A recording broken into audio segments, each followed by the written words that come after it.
La educación actual, en general, se concentra solamente en desarrollar la información, el conocimiento y preparar la inteligencia de las personas. También en brindar habilidades, destrezas, conocimientos técnicos y científicos. Pero lamentablemente hace muy poco por desarrollar buenas cualidades y virtudes, es decir, los valores que hacen a una verdadera persona. Por otro lado, cabría la pregunta: ¿de qué sirve una educación que solo se preocupa por el intelecto, por las destrezas técnicas, y no se preocupa por el buen carácter y la formación moral y espiritual de un individuo o de una persona? La verdadera educación evidentemente no es tan parcial, no debiera serlo. Tiene que pensar que una persona está realmente educada cuando desarrolla su inteligencia, su corazón y su recta voluntad. Allí tendríamos entonces sí una educación que abarca todo el hombre y que sabe jerarquizar correctamente todos los instrumentos y los medios educativos, destrezas y habilidades, conocimiento y cualidades y virtudes que deben ser las que guían los otros elementos existentes en la educación. Por eso se puede llegar a decir que la educación auténtica, genuina, completa, es aquella que transforma el corazón de las personas, que desarrolla cualidades que sacan al hombre del egoísmo y del aislamiento y lo fortalecen para la relación social, lo sacan del yo y lo mío al nosotros y lo nuestro. Es decir, le da una dimensión social y comunitaria a la persona, a su conducta y a su acción. La superación del egocentrismo básico y el desarrollo de las cualidades sociales que hacen al hombre capaz de fraternidad y de cooperación, evidentemente se la puede considerar la mejor educación posible. Por otro lado, la educación también debe preparar a las personas para afrontar las dificultades y adversidades de la vida. Es decir, no puede ser solamente educación para ganarse la vida, tiene que ser educación para orientarse rectamente en la vida, criteriosamente, con prudencia, con tacto, con criterio en suma. Que la persona sepa racionalizar su conducta, controlar sus impulsos, saber prever, saber cuidar sus bienes, saber distribuirlos con criterio, con proporción, con armonía. Si la educación nos da información puramente teórica, pero no nos prepara para la vida, para las circunstancias cambiantes de la vida, no está cumpliendo su verdadero papel. Además, si la educación solo prepara a personas inteligentes e informadas, ya sabemos las consecuencias que eso trae. Una persona puede estar muy llena de contenidos, de saberes, de títulos, pero eso no garantiza de que sea una buena persona. ¿De qué sirve una persona que tiene muchos títulos, muchos pergaminos, muchos diplomas, pero está lleno de egoísmo, de envidia, de indiferencia, de orgullo, que solo busca su propio provecho, que solo está pensando lo que le va a sacar a la sociedad, no lo que le tiene que dar a ella? Esa no es una persona educada positivamente. Es una persona muy informada, muy talentosa quizás, inteligente quizás, pero ya sabemos que la inteligencia por sí misma puede llevar a los hombres a cometer todo tipo de excesos, todo tipo de egoísmos, y por sí misma no garantiza que esa persona va a colocar su inteligencia, su talento y sus bienes al servicio de los demás. Justamente esa es la función o otra de las funciones que nosotros podemos encontrarle a la educación. La de desarrollar en las personas el espíritu de sacrificio, de trabajo, para colaborar con todos, para servir a todos, para intentar con el propio esfuerzo que todos los demás hombres, que la sociedad y el país en el que viven sean más felices y más prósperos.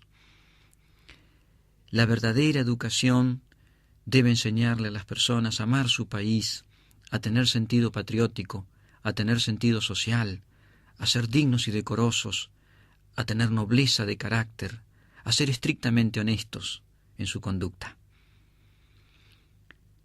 Muy bien podremos decir que uno no se educa en esta vida solamente para tener un trabajo, ganar dinero, tener éxito, ascender en la escala social, sino que por sobre todas esas cosas uno se educa en esta vida para ser más bueno, más sabio, más generoso, más útil al prójimo.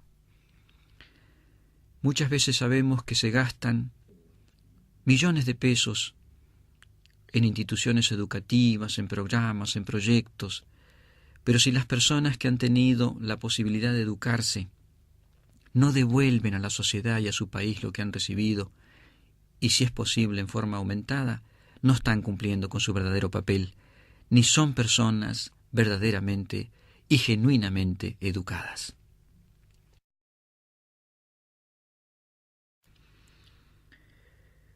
Los antiguos filósofos y los sabios de otras culturas siempre han considerado que la educación se la puede definir como formación del buen carácter. Habitualmente nosotros entendemos por carácter cualidades como, por ejemplo, tener energía, fuerza, coraje, vigor y hasta una cierta dosis de agresividad. No es ese el sentido profundo y total que le dan estos filósofos y sabios. Puede ser que dentro del buen carácter existan estas cualidades del coraje, la energía, la vehemencia y la capacidad de llevar adelante proyectos. Pero es mucho más que eso. Podemos llegar a decir que una persona de buen carácter presenta algunos rasgos caracterizantes que la definen, tales como ser lúcida, razonable, prudente y criteriosa, saber cumplir con los deberes fundamentales de la honestidad, tales como no matar, no robar, no mentir, cumplir con los propios compromisos, ser responsable de lo que se ha asumido, cumplir con todos los deberes y obligaciones que ha contraído, sean cuales sean las circunstancias y los acontecimientos de su vida. Podemos decir que una persona de buen carácter es aquella que no abusa de los demás, que no los explota, que no se aprovecha de ellos. Es aquel que sabe darle a cada uno lo que se merece, que es el principio fundamental de la justicia, que sabe ganar su sustento con un trabajo legítimo y no se aprovecha ni vive a expensas de los demás, que dice la verdad y actúa con rectitud, que tiene principios que guían su vida y sabe orientarse por ellos, que se domina y se autocontrola. Y esto es muy importante porque estamos en una época y en una cultura que le suele dar rienda suelta a los impulsos. Nuestros chicos, nuestros adolescentes, incluso las personas mayores, han perdido la capacidad de conquistarse a sí mismos, de dominarse a sí mismos. Se han transformado en manojos de deseos y de impulsos, y eso los lleva a cometer a veces desenfrenos, equivocaciones, que por supuesto producen mal y sufrimiento, caídas en el vicio, en la degradación, etc. Una persona de buen carácter es aquella que aprendió a dominarse, a controlarse, a regular sus instintos, a saber encauzar sus afectos, a no dejarse gobernar por las pasiones. Son otros seguramente los elementos que hacen al buen carácter, pero con estos ya tenemos más o menos en claro qué era lo que querían decir los filósofos antiguos cuando hablaban de que la educación debe formar el carácter. E insistían estos sabios en lo siguiente: una persona de buen carácter es ante todo una persona compasiva, generosa, que ayuda a necesitados, a desconsolados y a todo aquel que lo precise. Y una persona de buen carácter es íntegra, leal, fiel, es decir, es una persona confiable, apreciable y por lo tanto digna y noble.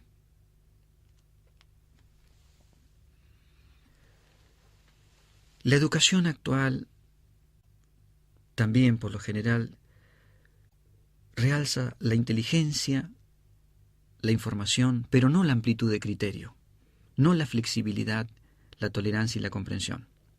Y por lo tanto hace que las personas tengan corazón de piedra, corazones vacíos, secos, estériles. Sabemos que estamos aquí fallando porque, como decíamos anteriormente, la verdadera educación debe nutrir el alma del hombre, el alma entera, y especialmente el corazón del hombre, inculcándole compasión, bondad, delicadeza y generosidad.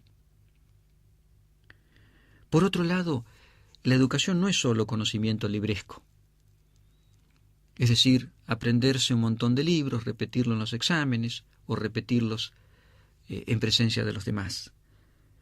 La verdadera educación es algo que se aprende con la inteligencia, con el corazón, con la voluntad, y que impregna toda la conducta de una persona. Entra en sus huesos, en su sangre, en su aliento y en su vida. Una persona educada está profundamente consustanciada con lo que piensa, con lo que sabe, con lo que quiere. Lo vive, lo siente, lo dice, lo actúa. Por eso, desarrollar amplitud mental, espíritu de sacrificio, el saber compartir los propios recursos voluntariamente con otras personas, con otros miembros de la sociedad y tratar de hacerlos felices, son verdaderas cualidades de una persona educada. Se cuenta que una vez el gran sabio y líder de la no violencia, el Mahatma Gandhi, de origen indio, tal vez una de las figuras más grandes del siglo XX, se encontraba en una habitación sentado y en su rostro se notaba cierta tristeza. Algunos seguidores y amigos que lo vieron en esa condición se acercaron y le preguntaron qué le pasaba. Y el Mahatma Gandhi respondió simplemente que había estado observando en un colegio la educación que se le impartía a los chicos. Y solo dijo estas palabras: se les educa el intelecto, pero no se les está educando el corazón ni la buena voluntad. Y entonces el Mahatma Gandhi sufría frente a esa realidad, frente a esa educación parcial e incompleta. Se cuenta también que en otra oportunidad visitó este gran hombre un colegio, había sido invitado a que fuera allí, y fue pasando aula por aula, así que estuvo presente en clases de geografía, de historia, de astronomía, etc. Cuando terminó su visita, pidió que todos los maestros y profesores se acercaran un momento a conversar con él.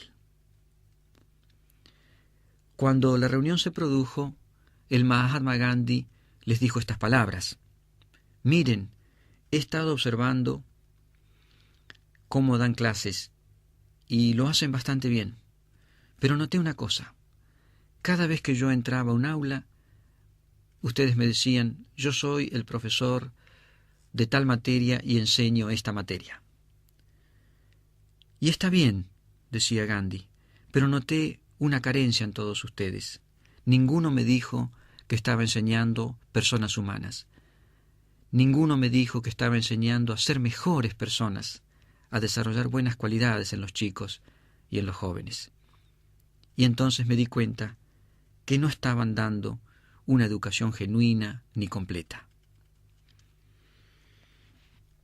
Estas palabras de Gandhi nos llevan a la conclusión de que la educación, ante todo, debe producir sabiduría y carácter moral. Si el sistema educacional de una nación, por ejemplo, contribuye a la formación de estudiantes de buen carácter y conducta virtuosa, que estén realmente comprometidos con los valores humanos, que los vivan, que los practiquen y que los divulgan, el país necesariamente se volverá más fuerte y más grande y será un verdadero modelo para el mundo. Una buena y sólida educación que implique lo intelectual, lo científico, lo técnico y sobre todo lo moral y lo espiritual, producirá un país grande, un país noble, un país superior. Un gran sabio de nuestro tiempo dijo que los países no necesitan para defenderse tener bombas atómicas ni un altísimo potencial bélico. Lo que necesita un país para saber ser digno, fuerte y respetado por los demás es que sus hombres y mujeres tengan un noble y un destacado desarrollo moral y espiritual. Porque las virtudes que se practican hacen fuerte a la persona, hacen fuerte a la sociedad y hacen fuerte a una nación. Una nación con personas que creen en las virtudes y que las practican no es una nación que fácilmente se doblegue, sea colonizada y sea sometida. Podrá ser invadida, pero va a resistir con nobleza de carácter, sin armas, porque no las necesita, simplemente sabiendo decir no a la humillación, no al sometimiento, sí a la conducta recta, sí a lo que está dentro de lo honesto, aunque eso les cueste la vida.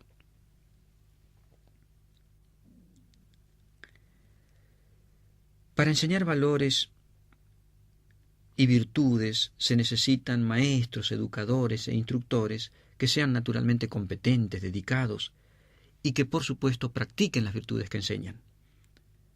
Porque el primer deber de un legítimo educador es practicar lo que predica.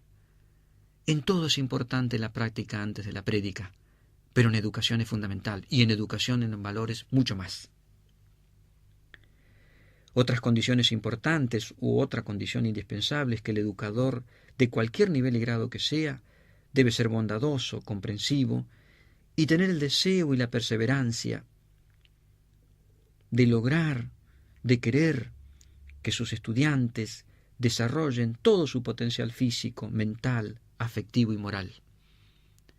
Se ha dicho y se ha dicho bien que de todas las profesiones que existen, la más noble, la más importante, la más valiosa, es la del educador. Porque si los educadores cumplen su papel con honestidad y con probidad, modifican y transforman a una nación. Pero para que eso sea posible, los educadores tienen que ser ellos mismos encarnaciones vivientes de sabiduría y de virtud, y ser verdaderos faros luminosos para sus países e inspiradores para el mundo entero. Un buen maestro, un buen educador de cualquier nivel que sea, es la joya más preciosa con la que cuenta un país y debiera ser cuidado como tal.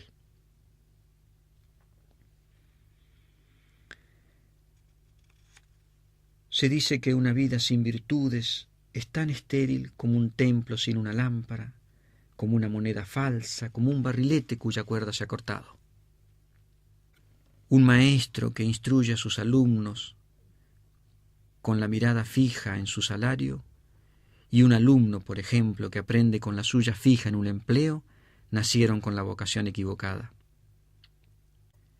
El maestro, el verdadero maestro, debe ayudar al alumno a desplegar sus habilidades y capacidades y alentarlo para que desarrolle buenos hábitos, buenos modales, buenas cualidades, buena conducta.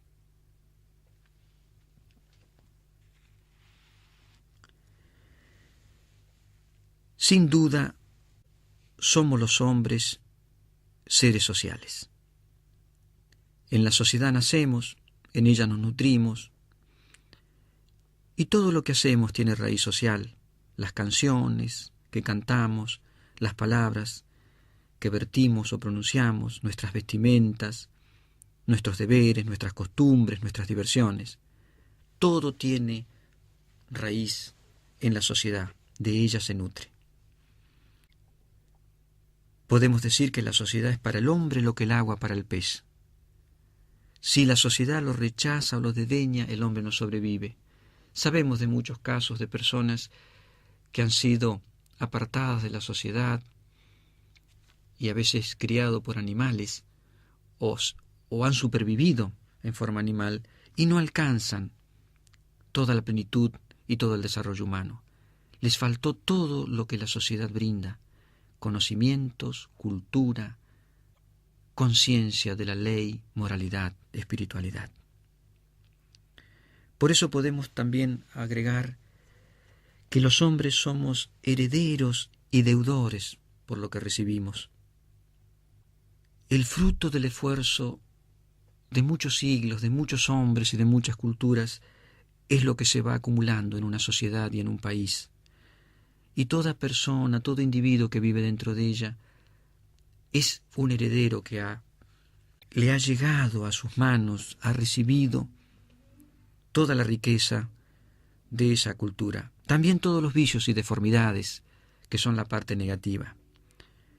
Pero con criterio y con espíritu selectivo, toda persona debe saber, ya sea joven o adulta, que por haber nacido dentro de la sociedad, debe seleccionar lo mejor de ella, debe saber agradecerlo, debe saber completarlo y perfeccionarlo, y que por lo tanto no es un parásito, porque tiene dentro de ella deberes y responsabilidades.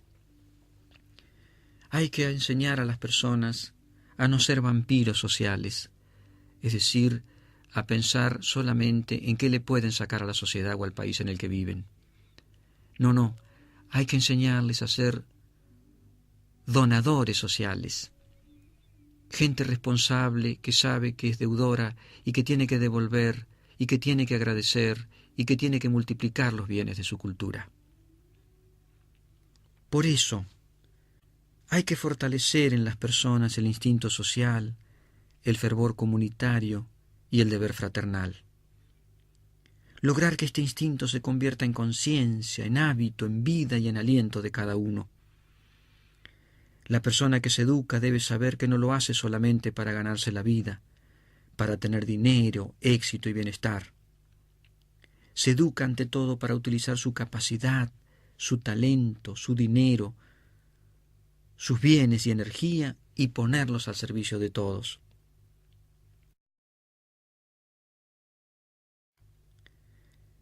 Lo hemos repetido y lo repetiremos muchas veces, que de todas las alegrías de la vida, una de las mayores es trabajar noblemente para el bienestar de todos. Hoy estamos en esa carencia. Hoy en general se piensa solamente en qué provecho se le van a sacar a las cosas. Hemos reducido la vida al cálculo egoísta, a las aguas heladas del cálculo egoísta. Hay que revertir rápido esto. Hay que ser lúcidos y fraternales en la vida. Hay que reconocer que los seres humanos somos interdependientes, que nos necesitamos unos a otros. Por eso se ha comparado muchas veces la sociedad a un gran organismo. Y vemos que en un cuerpo, si los órganos se aíslan unos de otros, el organismo se enferma y al final perece. Y lo mismo ocurre en una sociedad. Si los grupos y los individuos se aíslan entre sí, se oponen y se dividen, si comienzan a haber abusos y desigualdades, y éstas aumentan cada vez más, el cuerpo social se desintegra, crece el sufrimiento, crece el mal, crece el desorden, crece la violencia. Empiezan las plagas sociales: miseria, servidumbre, revuelta y, en casos extremos, revolución. Y desgraciadamente, todo esto en un clima de violencia, guerra y destrucción. Hay que evitar esto. Hay que trabajar en sentido contrario. Hay que crear en los hombres la conciencia de que la sociedad puede mejorarse, puede evolucionar, puede perfeccionarse por un trabajo lento, no violento, digno, honesto y silencioso. Y sabemos que necesitamos de todos, del que piensa y enseña, del que administra y distribuye, del que protege y cuida, del que inventa, emprende y crea, del que trabaja, ayuda y sirve a los demás. Si tenemos varios hilos sueltos, se cortan fáciles. Pero si con esos hilos hacemos un tejido, con textura fuerte, el tejido no se rompe fácilmente. Así deben ser los miembros de una sociedad. Cuanto más se dividan, cuanto más se opongan unos a otros, son hilos sueltos.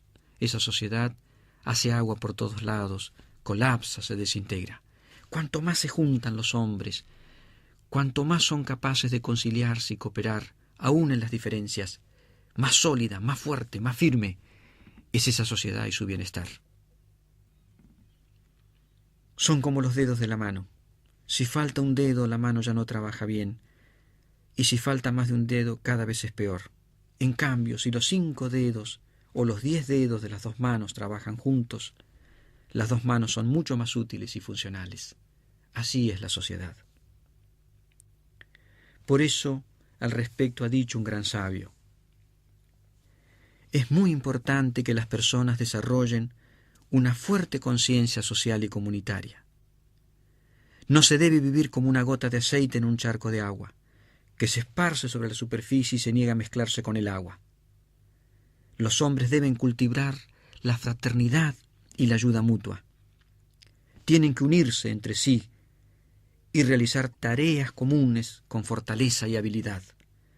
Un hilo delgado no puede atar ni siquiera una hormiga, pero cientos de ellos entrelazados para formar una cuerda pueden detener a un elefante. Este es el efecto del esfuerzo común.